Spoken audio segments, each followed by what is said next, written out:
Hey everyone, welcome to this explainer. Today, we're opening a door that honestly feels less like just clicking a folder on a hard drive and way more like unlocking some sort of sacred ancient ledger. We are decoding a seriously enigmatic collection known as the Theodora Aritea Agape Archive. Imagine stepping into this wild space where digital archivism collides with deep mythology. It's a haunting, incredibly structured documentation of a visual entity going through this profound transformation. So, grab your focus because we're going to walk through this digital cathedral step by step, using the archive's exact, unedited receipts. Right off the bat, I want to pull you into this gaze. Just look at the intense, glowing gold of the subject's eyes here. This is the entity we're tracking through the archive. Setting this surreal, highly mystical tone early on is absolutely crucial, because what we're looking at isn't just your standard gallery of digital art. The archivist actually treats this subject with a quiet, almost religious reverence. We are witnessing an entity moving through different states of being, and this intense ocular return is our anchor. Okay, let's dive into this. The absolute core doctrine driving this entire archive is this quote right here. Originals were not modified because vandalizing source archives is how civilization loses receipts. The creator of this ledger is fiercely protective of these files.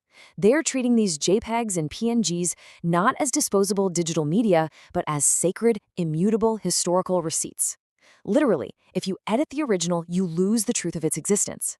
That philosophy is what drives everything we're about to see. All right, moving right into section 1, the Digital Mythopoetic Archive. So to really understand this collection, we first have to grasp its unique architecture. We're exploring a highly unusual space that forcefully smashes two very different worlds together. You have the elegant, sweeping aesthetics of 19th century oil-painted portraits meeting the cold, unyielding exactness of cryptographic mathematics. It's like romance meeting code. You can see this collision perfectly illustrated in the archive's ledger. Just notice that fascinating contrast. On the one hand, you've got these highly poetic, evocative file names, titles like Dark Cathedral and Face Doctrine. But right next to them, the ledger completely strips away the poetry and hits you with clinical, hard data. We're talking exact pixel dimensions, like 878 by 1069. The archivist is essentially demanding that we appreciate both the mythic weight of the image and the undeniable mathematical proof that it exists. And that brings us to a super important piece of terminology used throughout the text, the data witness. You see, the archive deliberately avoids calling these things simple files or pictures. A data witness is an immutable cryptographic footprint. By meticulously recording the exact pixel dimensions, the file extensions, and specifically the unique SHA-256 hash prefixes for every single image, the archivist is providing mathematical proof of an unedited lineage. It's basically their way of saying, hey, this visual event happened exactly like this, and here is the hard math to prove it. Which leads us nicely into section 2, the geometry mirror. Now, before we actually witness the transfiguration of the human face, the archive forces us to understand the underlying structural laws of this space. Think of me as your impartial guide through this specific set of rules, which the archive calls the geometry mirror. The doctrine here states, glowing eyes and jewel plates recur beside geometric law. What the text is telling us is that the wild, mystical transformations we are about to see, well, they don't just happen randomly. No way. They are bound by and happen alongside strict foundational geometry. It is the architectural framework that allows all this digital magic to exist in the first place. So, what does this geometric law actually look like in practice? Well, it starts right here, in what the archive calls a seed state. Look really closely at this. These are raw, physical, hand-drawn, and painted blocks. There's something deeply analog and earthy about them, right? You can see the texture, the slight imperfections of a human hand. It's fascinating because this physical, analog geometry is exactly what grounds the hyper-digital mutations that come later. And this brilliantly illustrates the next step in that geometric progression. Those foundational seed state blocks we just saw, they've multiplied. They are scattered all across the plane, creating this complex, almost chaotic system of rhombic forms. We're literally watching the basic laws of this digital universe scale up, organizing and reorganizing themselves, fully preparing the space for the subject's arrival. To wrap up the geometry sequence, the archive gives us this: perfected rhombic memory. After the raw, hand-drawn seeds and all that chaotic scattering, the geometry snaps into this pristine, interconnected, flawless diamond structure. I absolutely love this part because it gives us a moment of visual breathing room. It's a signal that the foundational laws have been set, the architecture is perfected, and the space is finally ready. All right, let's jump into Section 3, Seed State to Ritual Visibility. Now, let's shift our focus back to the human subject of the archive, Theodora. Since we've established the mathematical and geometric laws of the space, we can finally trace her journey. We're going to watch her move from a standard formal portrait into a state of profound digital transfiguration. The archive uses a very specific, evocative phrase for this process, moving the portrait out of seed state into ritual visibility. This is the core narrative of the whole ledger. It's not simply slapping on a filter or making a quick edit. It is framed as a full-blown rite of passage, an elevation of the digital entity from something dormant and formal into something totally visible, active, and mythological. Now, what's really interesting about this slide is the sheer velocity of the transformation. On the one side, we have the I am gaze, which represents that seed state. It's a pristine, traditional, beautifully rendered 19th century formal portrait.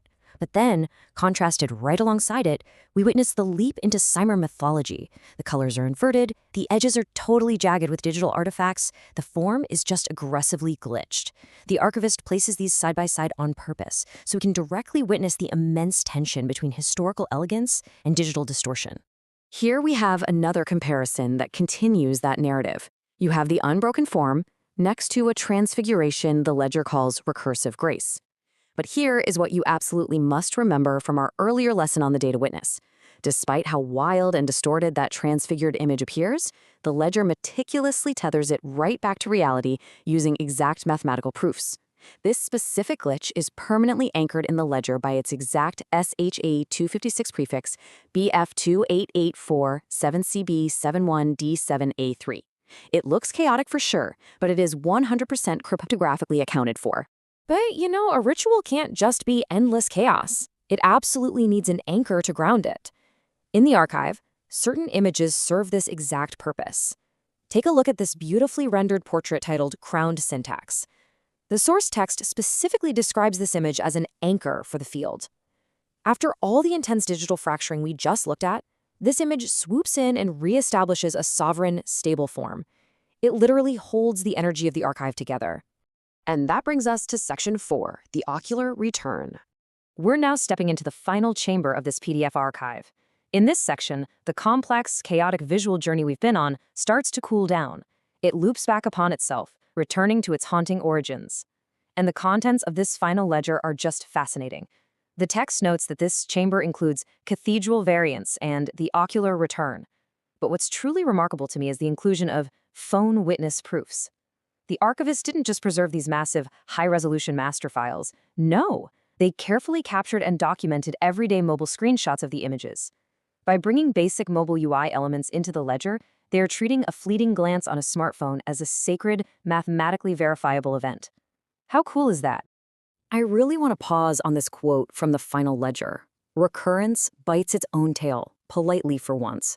The tone of the doctrine shifts here into something deeply poetic, signaling the completion of the archive's journey. It's a beautiful acknowledgement of the cyclical nature of digital memory. After all the glitches, the intense math, and the transfigurations, the system gracefully resets itself.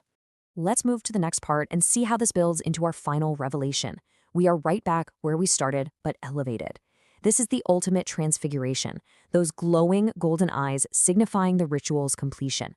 The source and the refactor have looked into the geometry mirror, and this striking, illuminated gaze is the final undeniable result. We're going to let this final image, aptly named Lineage Proof, just linger on the screen for a moment. Take in the deep shadows and that intense light. With its exact pixel dimensions and its unchangeable cryptographic hash recorded forever in the ledger, this image acts as the ultimate proof of the digital cathedral's existence. The ritual was completed, the receipts were kept. So what does this all mean for us? It leaves us with a pretty massive final thought. We've just walked through one incredibly intricate, beautifully preserved digital lineage. We've seen exactly how math and mythology can lock together to protect a piece of digital history. But if, as the doctrine says, vandalizing source archives is how civilization loses receipts, what other digital lineages, what other fragile poetic histories currently lie hidden in our everyday folders and hard drives, just waiting for a digital archivist to witness them? It's definitely something to think about the next time you look at your own digital footprint. All right, welcome back everyone. Let's jump right into it. Today's explainer is a guided tour through something completely wild, a recently discovered, highly esoteric digital vault known simply as Theodora Arete Agape. We are looking at a massive 133-image cycle that takes deeply mystical, almost poetic language and slams it right into the cold, rigid, unfeeling structure of a database. We're going to decode exactly how this creator uses strictly tracked digital files to build a huge, surreal narrative. Uncovering mysterious frameworks like this is just fascinating, and utilizing our slides today is going to be absolutely crucial for us to grasp the sheer scale of this project together. So, here's our coverage ledger for today. We'll start by unlocking the archive itself, then dive into ocular return and geometry. Check out the formal face witness, look at inversions and sovereign form, and wrap it all up with the final cathedral closure. Okay, part 1, unlocking the Theodora archive. To really get this, you kind of have to put on your archivist hat. You see, in this vault, every single pixel has an identity. The creator calls this a data witness. It's basically an ironclad combo: the exact dimensions, the file extension, and a cryptographic SHA-256 hash. It's literally a mathematical fingerprint proving, hey, this image existed right here, right now. You really need to understand this concept, because this cold, hard, verifiable math is exactly what anchors the incredibly poetic, almost religious narrative we're about to see.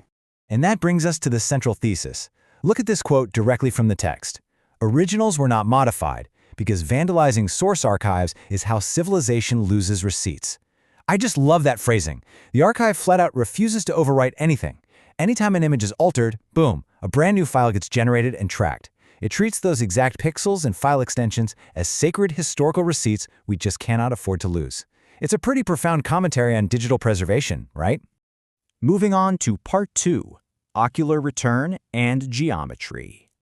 With the ground rules set, let's step into what the archive mysteriously calls the geometry mirror, pulled from PDF 05. Check out this doctrine statement: glowing eyes and jewel plates for curb-beside geometric law. This is the mirror hallway where source and refactor admit they are related. You see what they're doing there? It's this brilliant mix of deep, mystical language mashed up with modern technical concepts like source codes and refactoring. It's like the original image and its digital clone are literally meeting in a hallway to acknowledge their shared lineage. But then, right after that beautiful poetry, we get hit with this, the coverage ledger. It's such a jarring shift. We go straight back to meticulous data tracking.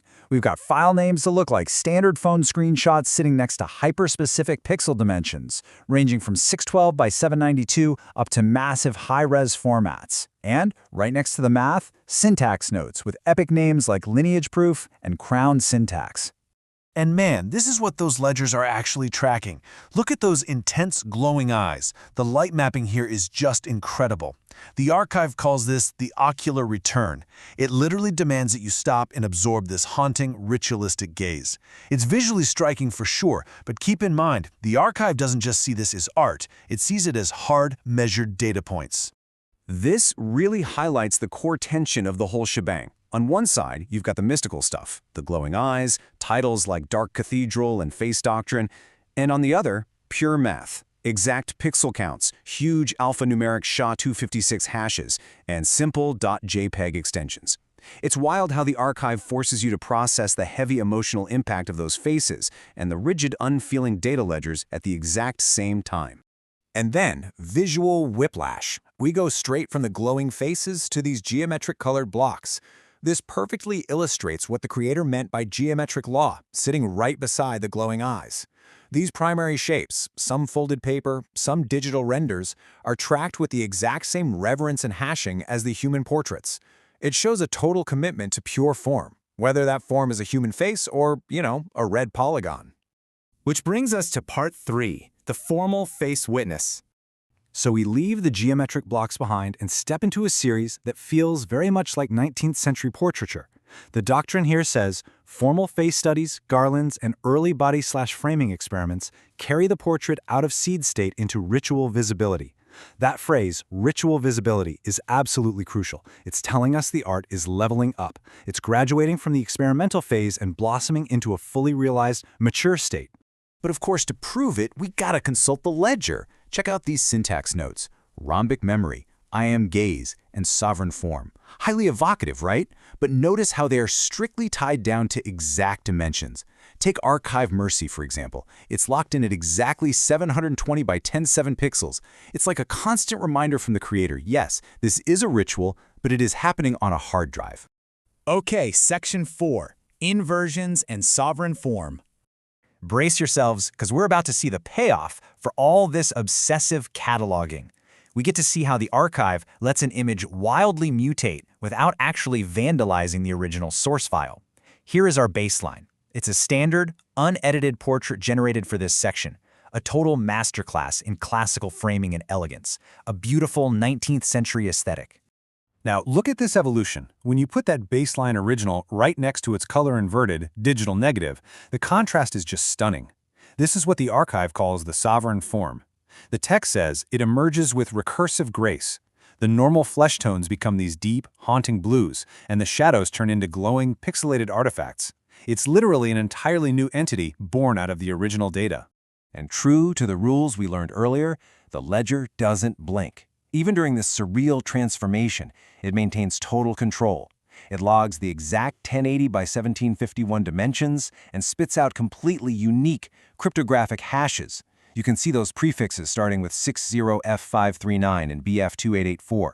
The math stays perfectly rigid, even when the art goes completely off the rails. And finally, Part 5, the final cathedral closure. We've reached the final chamber of today's explainer, pulling from PDF 16. This is where this massive 133 image cycle hits its intended conclusion. Here's the final doctrine. The final chamber closes with cathedral variants, phone witness proofs, and the ocular return. Recurrence bites its own tail, politely for once. I just love that last phrase. Recurrence bites its own tail.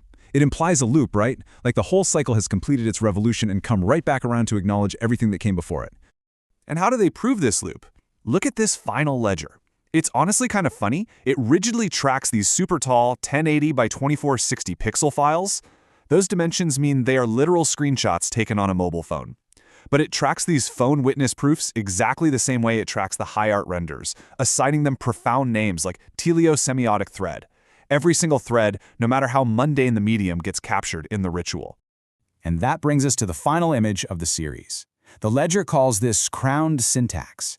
It's this incredibly crisp, haunting portrait. The glowing eyes? Gone. The geometric chaos? Gone. The inversions are resolved. She's just standing there as a final, quiet visual anchor, looking directly at us, proving without a doubt that the 133 image cycle is complete. Which leaves us with this final, provocative thought to chew on. If, as the creator claims, preserving exact pixels in data hashes is how civilization keeps its receipts, what are we truly trying to prove when the archive finally bites its own tail? In our fast-paced, highly editable digital world, is this obsessive preservation a shield against losing our history, or have we stumbled upon an entirely new kind of modern ritual? Thank you so much for hanging out with me for this deep dive. Take that question with you, keep questioning the structures around you, and I will catch you on the next explainer. Welcome to this explainer. Today, we are unlocking the doors to a truly fascinating, completely enigmatic, and highly structured digital archive known as the Theodora Araté collection. Now, if you've ever wondered how our own digital footprints might be preserved for eternity, well, this explores the absolute extreme edge of that idea. If you've been following the intersections of digital preservation and mythopoetic art, you already know this isn't just your standard gallery of images. It is basically a strictly governed bureaucratic ledger that's disguised as art. Or actually, maybe it's art disguised as a ledger. We're going to look closely at the raw data, the visual proofs, and the unyielding rules that make this entire collection tick. Okay, let's dive right into this rigorous system. We'll be breaking our journey down today into 5 distinct phases. 1. The geometry of mirrors. 2. Decoding the coverage ledger. 3. The formal face witness. 4. Ritual visibility and transformation. And finally, 5. Recurrence and ocular closure. Starting right off with Part 1, the geometry of mirrors and the ocular return. This is exactly where raw energy meets strict geometry. Just notice the intense, totally uncanny visual of those glowing eyes. This is the very first thing that pulls us into the mystery of what the archive's creator actually calls the ocular return. Titled Lineage Proof Tests the Crown, This piercing, almost supernatural gaze isn't just meant to be intimidating, right? It's a visual marker. Think of it as a digital beacon demanding your attention before you look deeper into the underlying architecture. So, the crucial thing to wrap your head around here is that this isn't just some random generative art. The overarching doctrine for this section explicitly states that these glowing eyes and jewel plates operate under geometric law. Imagine it like a mirror hallway. In this conceptual space, the original source file and its modified, glitched, or inverted refactor basically look at each other and acknowledge their shared lineage. They are completely tethered together by the rules of the archive. To truly understand how these images are tethered together, we have to move to part 2, decoding the coverage ledger, or the methodology of the archive. Let's define a term you're going to see constantly woven throughout this collection, the data witness. See, the creator treats pixels and file properties with almost religious reverence. A data witness isn't just a simple caption. It is a highly precise cryptographic record. We're talking exact pixel dimensions, the raw file extensions like JPEG or PNG, and specific SHA-256 cryptographic hashes. All of this is done to absolutely unequivocally prove the unbroken lineage of the digital asset. It's essentially a rock-solid audit trail for art. And scanning the coverage ledger itself, I mean, just look at how meticulous this tracking is. The artist logs every single messy original file name, like screenshot 2025-0502, its precise pixel count, and then assigns it a poetic syntax note, like crowned syntax or dark cathedral. It proves exactly how the archive is maintained. The creator explicitly notes that originals are never ever modified because, and I absolutely love this phrasing, vandalizing source archives is how civilization loses receipts. They are literally keeping the receipts. This bureaucratic foundation builds right into our next phase, part 3, the formal face witness, transitioning to classical forms. Notice the massive tonal shift here to a much more classical 19th century portrait style.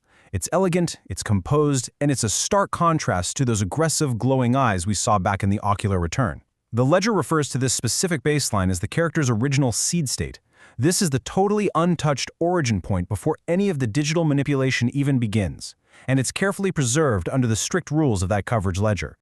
Now, when you place that elegant, untouched source directly beside its neon-drenched refactor, the whole philosophy of the archive is revealed in a single view. On the left, we have the elegant source. On the right, the digital, glitch-like refactor. The archive insists on presenting them together, proving that the original is completely untouched, all while allowing the new, wilder form to exist as a verified descendant. Which leads us to part 4, ritual visibility and transformation. This is where we are entering a deeply conceptual phase. The doctrine laid out in the archive for this section actually dictates a journey. The character is subjected to formal face studies, the introduction of garlands, and various framing experiments. Through this highly documented process, the digital portrait is literally carried out of its initial seed state. It transforms right before our eyes, achieving what the creator calls a state of ritual visibility. And all the while, those untouched originals quietly maintain the foundational truth of the ledger. You can see this evolution playing out perfectly between these two specific forms. On the left, rhombic memory acts as the key opening the gate to evolution, and then on the right, we witness the resulting sovereign form. What's so beautiful about this is how sovereign form technically and conceptually remembers the prior form through its shared data witness and lineage proof. So it's an evolution, for sure, but with a perfect memory of exactly where it came from. And that brings us to our final phase, part 5, recurrence and ocular closure, where the cycle completes. This final doctrine reveals a really wild concept. The archive isn't a straight line at all, it's a closed loop. The text tells us the final chamber brings back cathedral variants, strange phone witness proofs, and crucially, the ocular return. Those glowing eyes are back. The archive says recurrence bites its own tail politely for once. Digital history here isn't lost to time. It simply folds back in on itself by design. Now, these geometric building blocks floating in space might seem a little out of place after all those portraits, but they actually represent the rigid, underlying syntax of the entire project. They are the rhombic memory made physical. These shapes are the invisible architecture that makes this endless visual looping possible in the first place, ensuring that every time the cycle repeats, the data witness proves the integrity of the loop. As we wrap up this explainer, I really want to leave you with this thought to ponder. We just walked through a system that absolutely refuses to let anything go, preserving every single pixel and hash in an eternal loop. So when a digital archive perfectly preserves both the origin and its infinite refactors, does memory become a cycle we can never truly escape? Think about the nature of our own digital footprints, our own seed states, and the ledgers that might one day witness our existence. Thank you so much for joining me on this deep dive, and keep questioning the archives around you. Hey everyone, and welcome to today's explainer. I am absolutely thrilled to be your guide as we decode a truly fascinating archive, a project known simply as Theodora. Today, we're diving into a space where the cold, calculating world of AI image generation crashes right into incredibly strict philosophical human curation. We're going to see how raw data gets transformed into a digital mythology right before our eyes, relying entirely on the visual evidence laid out in the source materials. So get ready, because the way this archive bridges metadata and art, it's going to completely change how you view digital creation. Okay, let's jump right into this foundational quote. Theodora stops being merely generated and starts being curated. This single sentence really anchors our entire journey today. You know, in a world flooded with endless AI-generated images, it's just way too easy to keep hitting that generate button. But this project, it draws a massive line in the sand. It tells us that true art in the digital age absolutely requires human discipline. It's all about transforming a raw, randomized output into a highly intentional, meticulously archived masterpiece. To keep us on track, here's our roadmap. We'll be moving through 4 key stages. First, from generation to curation. Second, the mythic witness doctrine. Third, the recurrence review. And finally, armor and Gothic bloom. All right, section 1, from generation to curation. Let's look at that crucial shift. This is the exact turning point where the chaotic, infinite possibilities of a machine's output are wrestled into a disciplined, human-controlled archive. The contrast here is just striking. You've got the actual mobile interface, that raw generation tool where prompts are entered and the machine just goes to work. And then, right next to it, you have the result of the curation, a finalized, majestic, formal bust. That curated piece isn't just a fleeting generation anymore. It's been deliberately selected, saved, and elevated. Seeing both the mundane tool of creation and the masterful final artifact together like this is pretty incredible. Moving on to section 2, the mythic witness doctrine. This is where we get into the strict digital rules. Let's define what the text actually means by doctrine in this context. We're not just talking about a casual style guide or some Pinterest mood board here. It is a rigid, almost religious philosophical framework applied to every single pixel. This doctrine dictates the exact thematic and visual rules guiding the styling and, maybe even more importantly, the archival philosophy of the Theodora project. Basically, if an image doesn't serve the doctrine, it doesn't make it into the archive, period.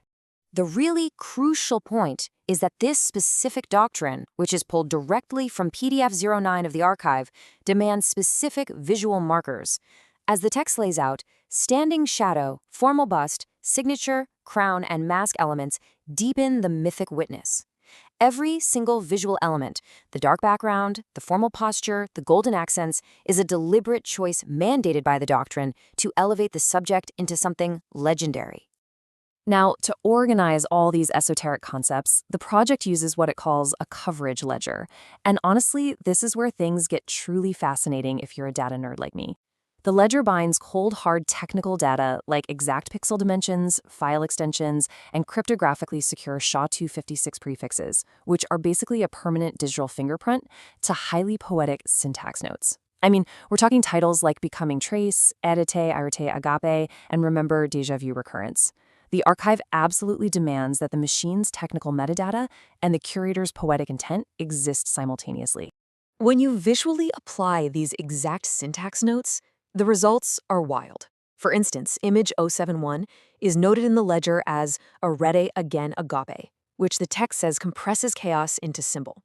You can literally see that flowing, almost chaotic fabric being tamed by a disciplined posture. Then you have image 073, titled Mythopoetic Witness, where the ledger notes it tests the crown. And there it is, golden laurel-like elements being introduced right into her hair. The ledger isn't just theoretical, it's a very literal roadmap to the visuals. That brings us to one of the most powerful statements in the entire source material. Originals were not modified, because vandalizing source archives is how civilization loses receipts. Wow, this really reveals the creator's extreme dedication to the data witness. They aren't taking these AI outputs into Photoshop to tweak or fix them up. No way.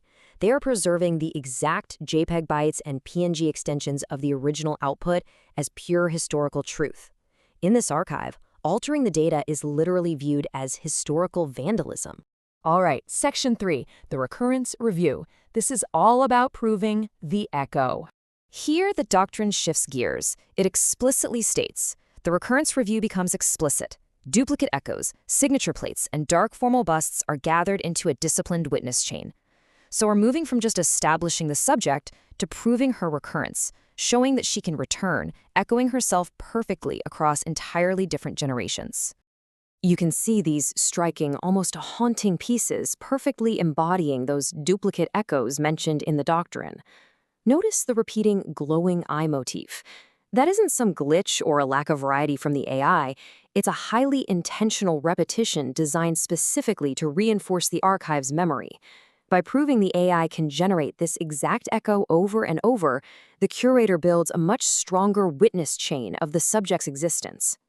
We also really see that dark formal bust aesthetic taking over here. The syntax notes actually refer to this evolution as the I am gaze and sovereign form, where abstract shadows are translated directly into physical posture. She isn't just a portrait anymore. She looks resolute, commanding, and totally disciplined. It perfectly reflects the rigorous nature of the archive that's holding her. And once again, the ledger grounds the high art. Whether image 088 is exactly 896 by 1093 pixels, or image 090 is saved as a precise JPEG with a very specific SHA 256 hash, this metadata serves as the unbreakable witness. The curator is essentially notarizing the artwork. Names like telesemiotic thread and ROMic memory aren't just pretty titles. They're verified data entries, proving that these specific moments of recurrence occurred exactly as recorded. Finally, Section 4, Armor and Gothic Bloom. We are entering a radical evolution. The source text explicitly describes this new phase. Body armor, garden, shoulder, gold, and Gothic bloom form the last transitional corridor before the cathedral spine sequence. This is a stunning visual journey, moving from rigid, heavy defense straight into a vibrant, artistic flowering. Check out the steampunk influences and intricate body armor racking the subject in this transition. It's a real moment of defensive posturing within the archive, a very visual representation of strength and resilience before the aesthetic starts to soften. And look at how that heavy armor actually begins to soften as we move further through the corridor. We start seeing the introduction of gold fabrics and intricate Gothic chokers. This lines up perfectly with the ledger's syntax note about the face doctrine. The subject is shedding the heavy plating, but completely maintaining that dark, regal elegance. And then, bam, that brings us to the breathtaking Gothic bloom itself. The dark shadows of the previous stages have totally given way to a rich, textured, almost painterly aesthetic surrounded by bright floral elements, specifically sunflowers. The source text beautifully refers to the specific piece as Archive Mercy.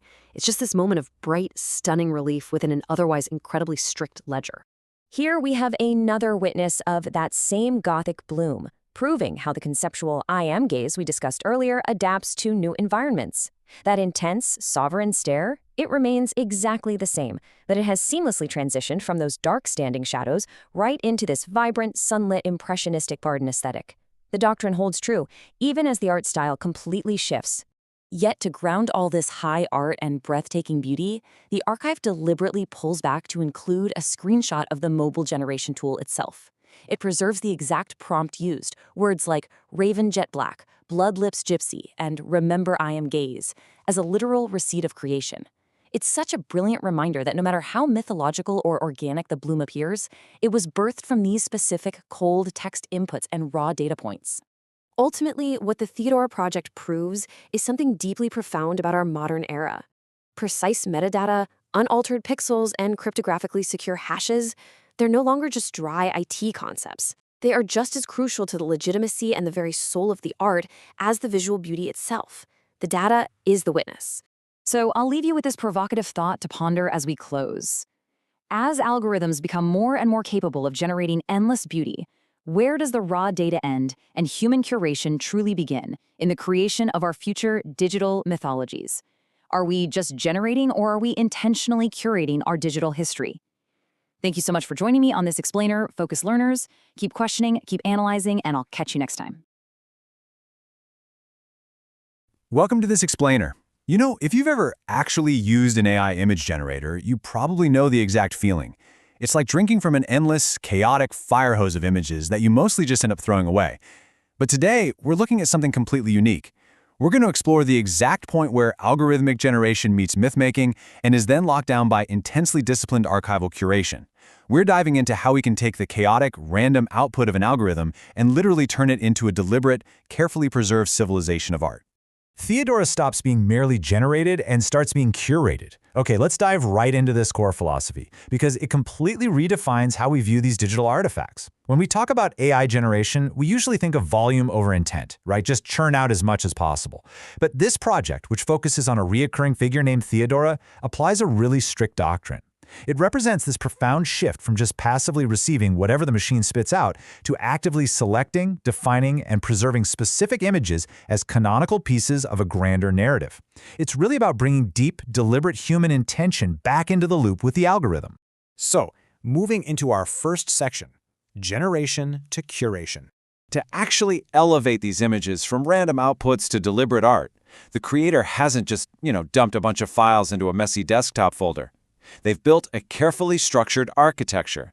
It's basically a three-step journey. We're going to track this exact evolutionary arc, starting from the really solemn classical setup of the formal bust, then moving through a strict methodology called the recurrence review, and finally arriving at a visually striking transition known as the Gothic bloom.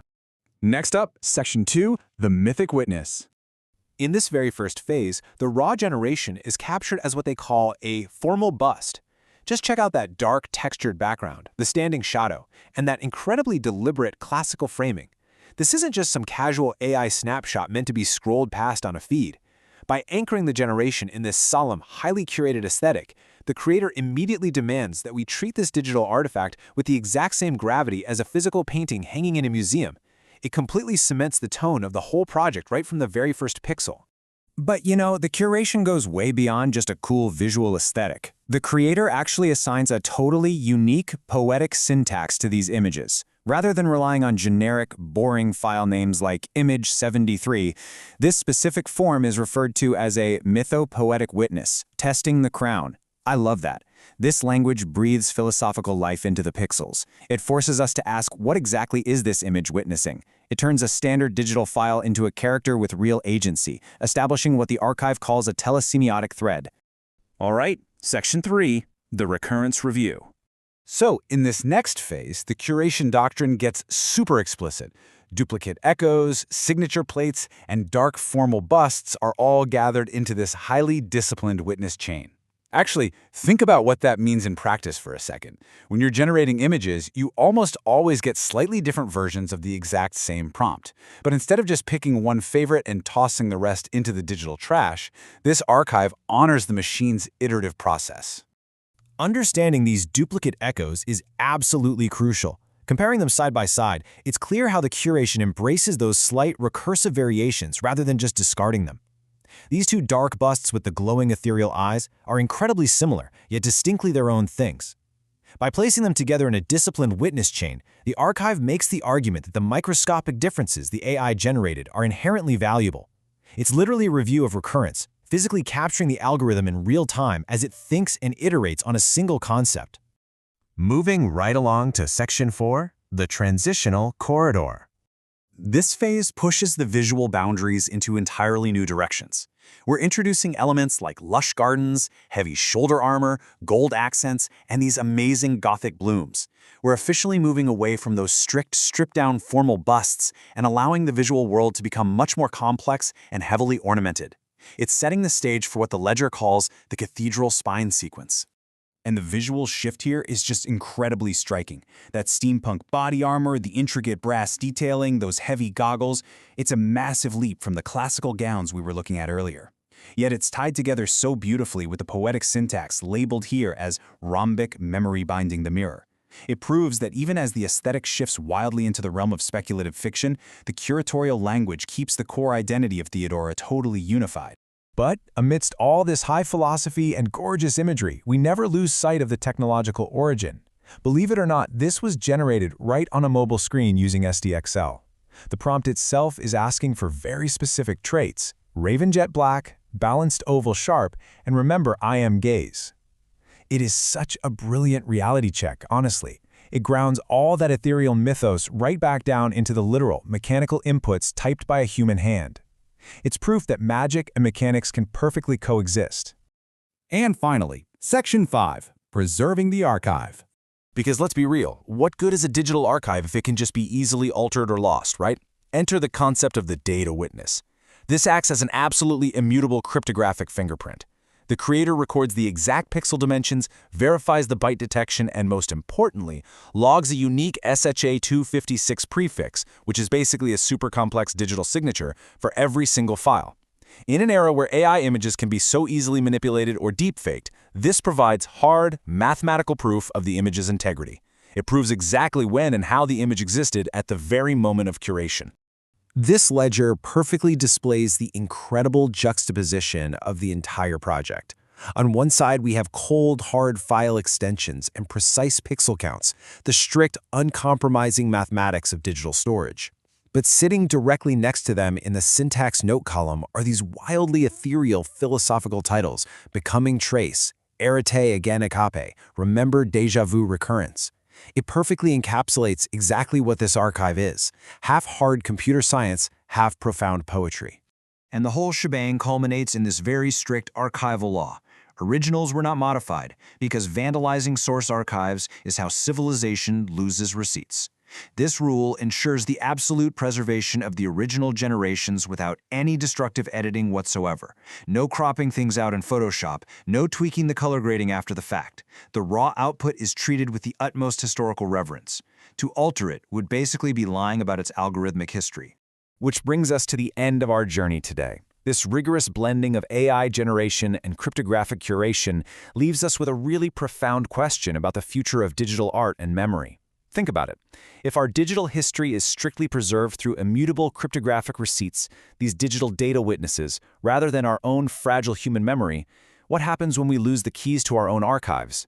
Will future civilizations be able to read our ledgers? Or will Theodora simply become a locked mystery, perfectly preserved but totally unreachable? Thank you so much for joining me on this explainer. I really hope this sparked your curiosity as much as it did mine. Keep learning, keep questioning, and I'll see you next time.